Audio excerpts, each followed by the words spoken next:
It's been a few days since the announcement of the new Lumix S1R Mark II, and I've thought about it quite a bit. It's actually been on my mind a fair decent amount over the past few days, just really trying to think and process through what this camera means.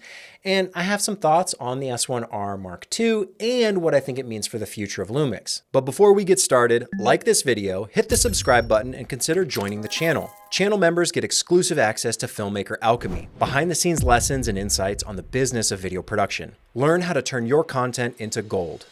So the S1R Mark II is finally announced. It's out there. There's plenty of reviews and first impressions you can go see or listen to from all your favorite creators. I've done my take on it, and you can go listen to people who've actually held one in their hands, but I'm not that person. I don't have some special access to Lumix where they're giving me the camera or I get flown out anywhere to test it.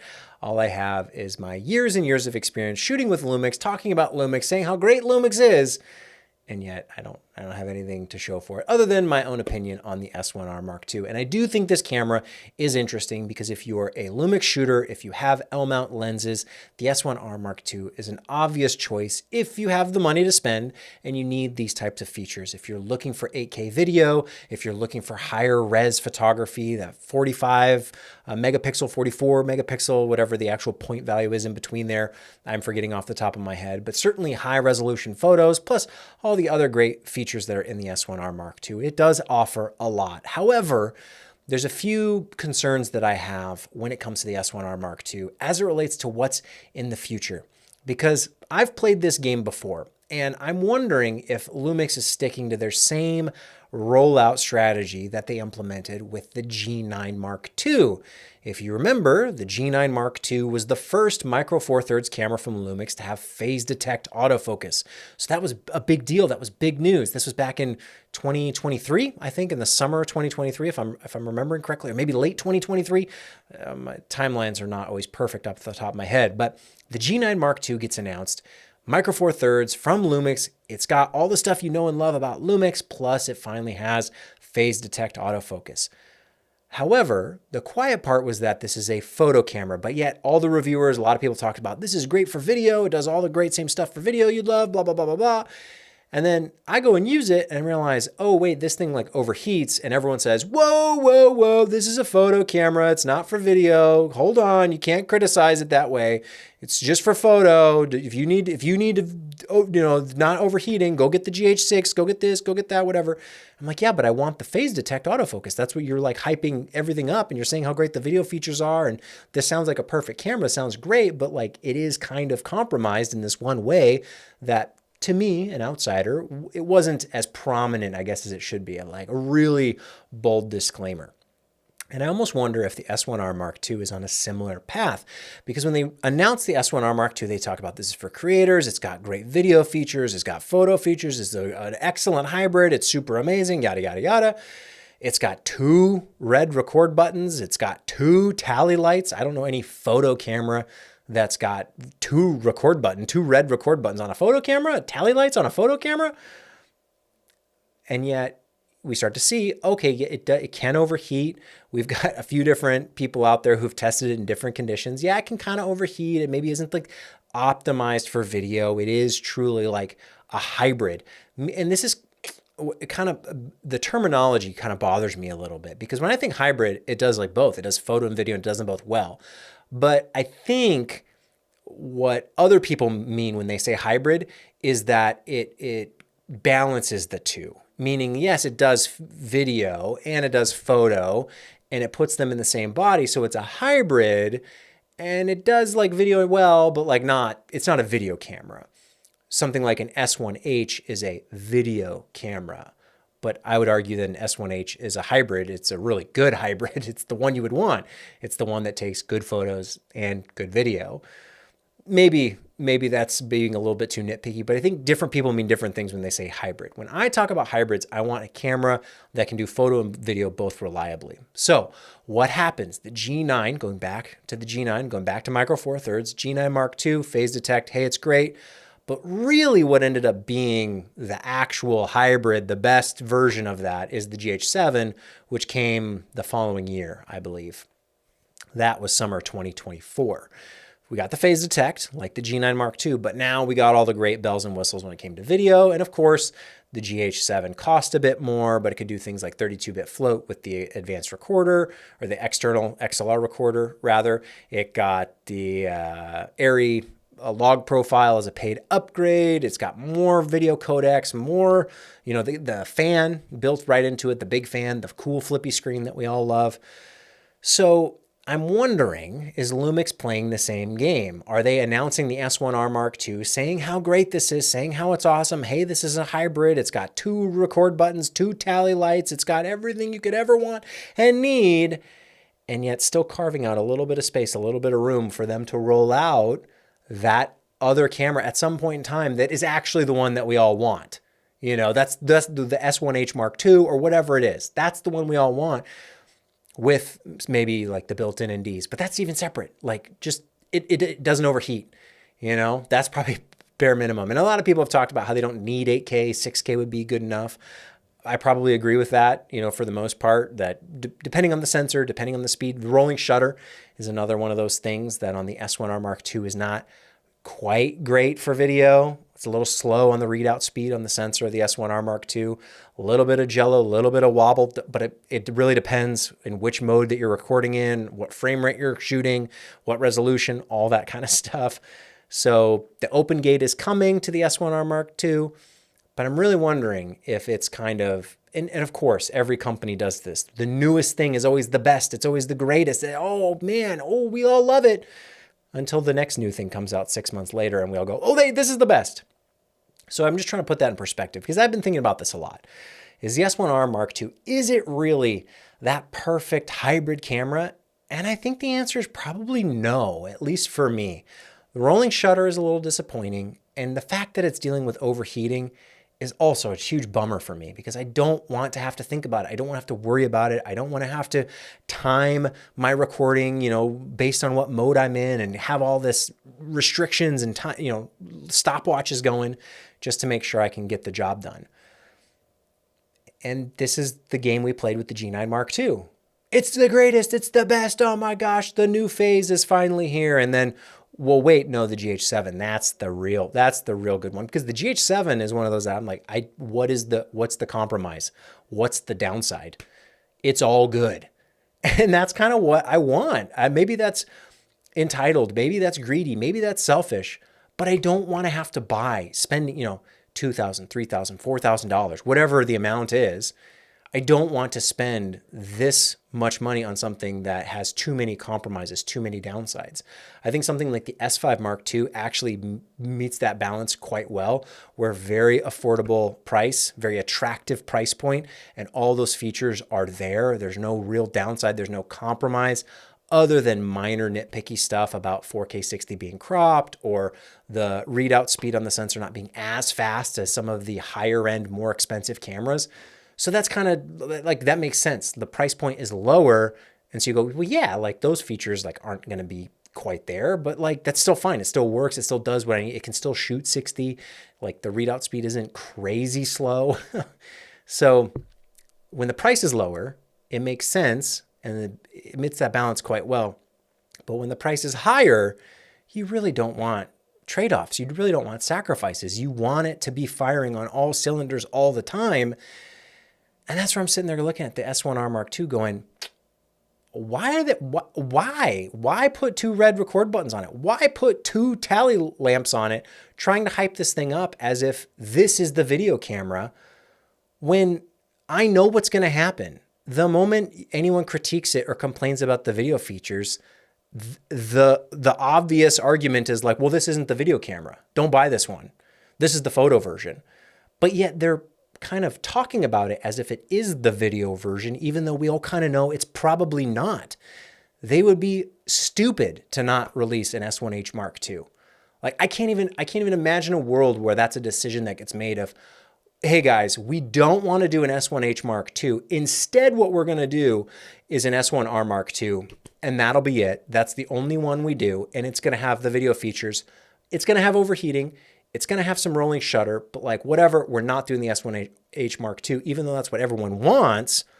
We're just going to say the S1R Mark II is it. No, this is the the sales game. They want everyone to buy the S1R Mark II because that's what they're selling right now. They want you to go buy it. So they're saying, yep, this is it. This is the one. This is the best. It does it all. And the moment you push back on that and you say, yeah, but like, what about these things? Well, wait, you can't criticize it. It's a photo camera. That's at least what the commenters will say. Lumix won't say it. You're not going to hear from Lumix on any of this. It's just people arguing on the internet. Wait for the S1H Mark II. So my expectation would be that the S1H Mark II is coming. I think we're going to have to wait a little bit painfully long time for it. I don't think it's coming immediately. I certainly don't think it's coming in the next month or two. I think that's too quick on the heels of the S1R Mark II.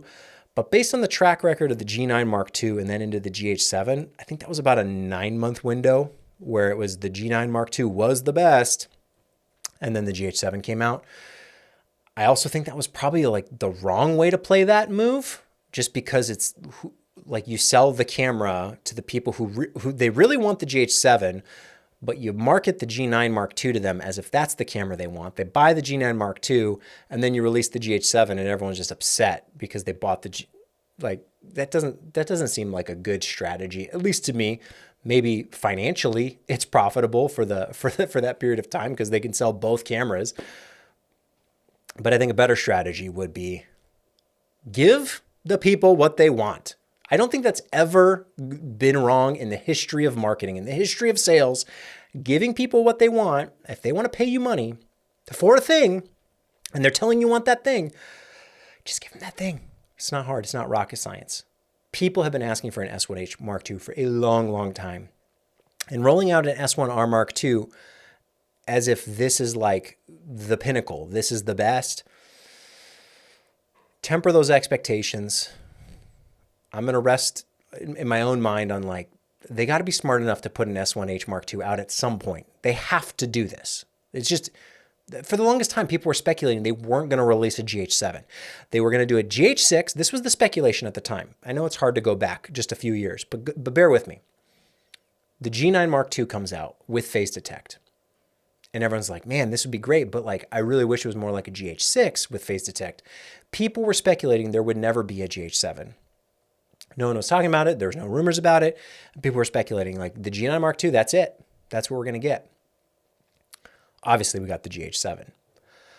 I think anyone saying we're not going to get an S1H Mark II and like dooming and glooming over the fact that this won't happen is kidding themselves. Or I mean, it's possible. Like, stranger things have happened, but Lumix would have to be basically brain dead to not have an S1H Mark II at some point in the future. Thinking that like, oh, the S1R Mark II, that's it. That's the only one.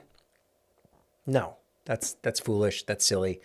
They're obviously going to do an S1H Mark II, and they'll probably do an S1 Mark II because that just makes sense as well.